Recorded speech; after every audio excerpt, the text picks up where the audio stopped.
football. Ito na naman si football. Pero for Archimista naman, nagbabalik muli.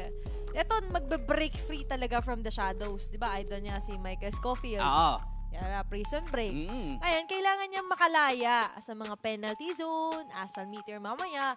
At kung usapan lang naman na match up sa isang Fanny at malikot, siya rin naman may kalikutan. Kaya niya rin talaga and medyo mahihirapan naman dito ang TNCC4 kasi kung merong Kufra at Edith dito na pang crowd control para sa TNCC4, wala silang masyadong crowd control bukod sa penalty zone na meron dito ang isang Terizla and hindi naman ganoon kadaling hulihin ang isang Ling using that penalty zone. And mukhang wala, patutunayan lang dito ni Dre Scofield na kung sa prison kayang mag-break ng idol niya dito. Tingnan natin kung kaya nilang i-break through itong game na to. Lalong-lalo na, again, bawat puntos nagmamatter na dito sa laban. Hindi na lang basta series ang importante. Every point counts na talaga. Kung kaya naman sa pagpasok natin, inside the game court, titignan natin ano nga ba magiging movement nila inside the map. Yan yung dapat nating abangan. Pero isa din sa for sure dito, protect the purple buff kasi ang dalawang koponan or ang dalawang junglers na to nagre-rely talaga doon sa purple buff nila. Pero ang pinagkaiba lang talaga kumbaga parang si G ang gusto niya ditong kunin yung orange. At nakita naman natin, sabi lang kasi maaari ka sa istorbohin. No. Pero I have how naman for the vision and Curem. Kasi kutob ko, kung hindi ko unahin din naman yung orange, andyan si Xnova, which he predicted na dadalaw at dadalaw din naman talaga. Hindi naman niya kailangan early na pumatay or dumalaw agad onto Archimista. So, it's a great technique din kahit papano for TNCZ4. Tsaka ang maganda doon kapag inuna mo yung orange buff mo, kapag nag-spawn na yung turtle, meron ka pang purple buff, 'di ba? Hindi pa mawawala pero kung usapang Little Wonder naman, masesecure to ng RSG Mista. But as of now, puro pokes lang ang makikita natin dito and nakita na rin natin yung mga emblem sets ng dalawang kupunan. Pero for RSG Mista, sa totoo lang, sila yung mas may pwede na makakuha ng kill kasi sila yung mas may kaya mag-initiate. Yeah, and for Archimista parang nakita ko tatlo yung naka-Wilderness Blessing, meaning na mas mabilis mag-rotation na lalo kapag ka mga river fight, yan na lang. Hindi na turtle ni na Lord, river fight na. Diba kasi dyan mo si mag-aabang, especially si Xnova and as well as si Super MJ. But this time around, makikita natin may pagganda ng pag-abante nila dito. Walang Tempest of Blades. First Blood, quick lang. Ayun yung sinasabi nga natin, di ba? Nandyan yung ultimate ng isang Ling na kayang-kayang mag-knock up. Pero nandyan din naman yung possible huli mula dito kay Xnova. So, RSG Mista, lamang sila when it comes to the kill. Pwedeng sila pa nga yung makapwesto dito sa turtle. Pero kita naman natin, yung pwesto ngayon ni Micro, maganda-ganda. Pinopoke, pinapalabas sa base yung turtle. Pero Xnova, medyo nagmintis ang talo, pero okay nga lang din. There's onward.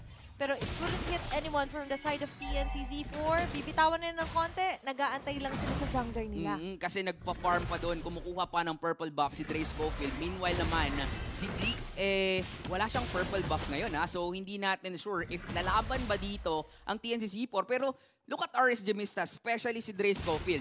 Mukhang alam niya na ayokong makipag-turtle dance. Kuha na lang ako ng orange, pero laban dito. Laban kung laban. Si Micro, siya yun na, Micro. Kaya nga Doon ang RSG Mista. And interesting ngayon yung pag-dive dito ni Dre Scofield. Eliminating G. Yung nagsilbing mata niya doon, si Xnova. Tsaka nakuha pa ni Xnova yung purple buff. Patay din naman doon si G. Kahit naman nakuha niya, hindi niya mamamaximize. Yeah. Pero yung pagkakaagaw dito ni Xnova, sa totoo lang, kung ikaw ay Fanny, ito yung mga tipo na ayaw mo talagang mangyayari sa'yo. Kasi si Dre Scofield, nagpasama siya. Minsan pag nagpapasama ka sa tropa mo, ililibre mo. Oo, kailangan. Dumayo sila sa jungle ng TSCC4. Sige, sa'yo na yung purple. Para hindi masayang yung dayo mo. Pero dito, dadayo si G. And remember, sabi ko sa'yo, pag mga river fights, mas gusto ng Archimista. Nandun sila sa river. Hindi ko alam kung yung boots ba na Wilderness Blessing boots ba yun para makatawid ka ng mabilis sa tubig? Bota yun Bota talaga yun. At ito, sa taas, tingnan mo. Talaga namang buhos biyaya dito sila Dre Scofield. Walang nagtitipid sa pamilyang to. Wala. Wala talaga. Buhos kung buhos. Especially 1-6, makakuha ng enough energy shield. So, Paldonatics ang RSG Mista as of now. And even dito sa baba, masyado rin namang makunat si Vayne. Pero dito si G. Bibigyan niya ng positioning and speed sana si G. But remember, kapos yung energy niya. Hindi niya mapupush through yon. Napilitan bumaba si Vayne on his Pylax. Pero dito sa may bandang top, before the 5-minute mark naubos yung energy. Ubos na ubos. Ayan yung Brody na, ayan yung hero na hindi mo rin naman pwedeng iwan basta-basta doon sa lane niya. Kasi kukunin lang niya lahat ng pwede niyang kunin. Speaking of kunin, tignan mo si Dre Scofield. Prison break, ano bang meron doon?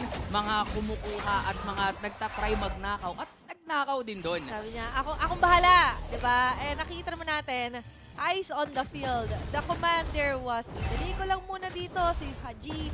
Kasi kanina na-discuss ng casters, hindi lang naman yung isang Fanny ang reliant sa purple pati yung Ling. Oo. Diba? Very important din sa kanya yun. Sobra. At yung mga purple buff na yung parang energy drink talaga na pinanggagalingan nitong dalawang junglers na to. Kasi kung wala yun, Matik, para silang lantang gulay dito. Kasi katulad doon nangyari kay G, di ba? Wala siyang energy, wala siyang kakayahan lumaban. Pero Orange Gymista, sila yung may kakayahan. Nandyan yung stretching next Nova. Wala palang nagtatago doon. Nandito yung napakaganda penalty zone. Dalawang tatamaan next Nova and Super MJ. Si Stu lang magsisi-atrasa na habang pinagtutrungan si Vayne. Sobrang kuna. Nandito na nga lang si G with a control. Kaiwa with the last hit. 1-6 with the gante. X-Nova with the yakap. Nawawala na nga yata din si Micro. At magtatagumpay si 1-6 with a double kill. That's 2 members down. Masyado ng paldo kasi. Etong si 1-6 nakakuha dun sa top ng energy shield, nakakuha dun sa bot ng Torre. So kayang-kaya niya nang pumatay kahit sino pang humarap dito sa TNCC4. At ang malupit nun, Athena, wala pa doon sa time na yon si Dre Scofield. Kumukuha lang siya ng turtle. So it feels like Oris Gymista, they are dominating this game. Yeah, and muntik na. Sayang hindi ko nasabi, 1-6 yung kill score natin kanina. Pero ngayon 1-7 na. Oo nga. So kailangan niya mag-change IGN. No? 1-7. 1-7 na ang ating kill score QWERTY. Pero ito, oras na naman ni Dre. Parang sabi niya, wait lang, sa amin na ulit pa-arbor naman. Ito na yung wala nang turtle dance, purple dance talaga. At iiwan pa nga nila yung anak nung nung purple buff na yon para mas matagal mag-spawn. Diba? So kawawa muna yung anak dito. Iniwanan, no? Kaya nga. Inabando na, pero kasi it's part of the tactic for RG Mista. Habang doon sa may bandang top naman, pupuruan na naman nila. Dito si Kaiwa, kasi Kaiwa nila. Nakunin yan, ganito kalambutan pa ng isang Bruno. Imagine. At dahil Kaiwa nila, Kaiwawa na doon si Kaiwa. Na Kaiwawa siya doon eh. Nakita natin na Oris Gymista, mukhang alam nila kung paano pagaganahin itong composition nila. 'Di ba? Nagkakaroon na nga dito ng, eto na naman tayo mga, excuse me po. Nagkakaroon dito ang Oris Gymista ng timer, hindi doon sa mga turtle, sa mga lord, sa mga torre. Ang timer nila, kailan mag-i-spawn yung purple buff ni G. Yun yung nagiging go signal nila. Kung sa mga race, sa mga marathon, di ba minsan may pagputok na barel. Yung kanila, tignan mo nga X-Nova, pagka umuspawn na, pag-spawn ng purple, go ulit natin. Ito na yun. Yan ginawa ng TNCC4, tignan mo, nakatao rin. Di ba? Ayan no, nandyan na nga din sila, binabantayan na nila. Kasi para kay G, importante to, pero maganda yung pwesto doon, X-Nova. Pero yung depensa din naman na pinapakita dito ng TNCC4, maganda para hindi sila mapushan doon sa mid. Pero slowly but surely, Oris Gymista is taking control on this map, on this very game. Kasi hindi na nga lang purple pa, pati yung orange, kinukuha na nila. Pati yung turtle. Lahat na. Lahat dito. Wala nang inabutan. Wala nang inabutan si G. G pa naman siya dapat. Pero, for RG Mista, tahimik yung atake nila dito, QWERTY. But yung tahimik na yun, yun nga yung the calm before the storm. At nagkakos talaga ng storm si Dre Scofield kasi pag nilatag niya yung tempo sa blades, parang kang nandun sa pinakamata ng bagyo. At yun yung isa sa pinakamalakas, Akala mo safe ka, di ba? Kasi medyo mahina yun sa totoo lang. Doon sa gitnang-gitna. Pero doon sa palibot kasi doon talagang manganganib ka. And now, tingnan mo. Ito na yung oras. Ting, ting, ting. Tumunog na yung bell. Open na. Nandyan na. Nag-spawn na yung purple buff.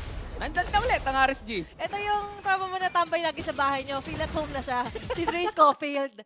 Sige, tol, pasok na ako. Sige, sanay ka na dyan Anong pagkain niya dyan sa lamesa? Kuha na agad. Hindi na kailangan pangyayain. Siya na mismo ang kakain at pupunta dun sa lamesa At katulad ng Siya ginagawa pa nga dito. yung mag-aya sa'yo, G. Kain tayo. Pero hindi GCG ngayon kasi Oo, hindi niya hindi. talaga kayang mag-contest, hindi niya talaga Hindi kayang talaga. lumaban kasi yun nga, mukhang hindi enough yung strength na meron siya kasi wala siyang energy. Sa totoo lang, walang energy si G. At di ba dati meron tayong mga usong meme na si Luz pala magpapahina sa'yo. Oo. Hindi pala si Luz. Ano? Pag nawawala ka ng purple buff, Ayun.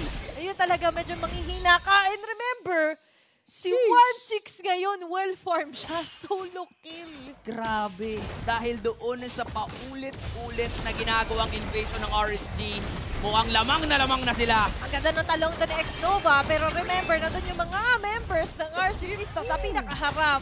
Yung Asa Recall magbe-miss out. Pero yung paano at atake dito ng RC Vista, kunin muna yung mga tore. Objective-wise, kompleto pa yung tore nila. Sakop pa nila lahat, pati yung first lord. Mukhang sinasakop dito ang mga sundalo. RSG Mista, mas nagiging maganda ang estratehiya nila kung paano nila ipapanalo tong laban.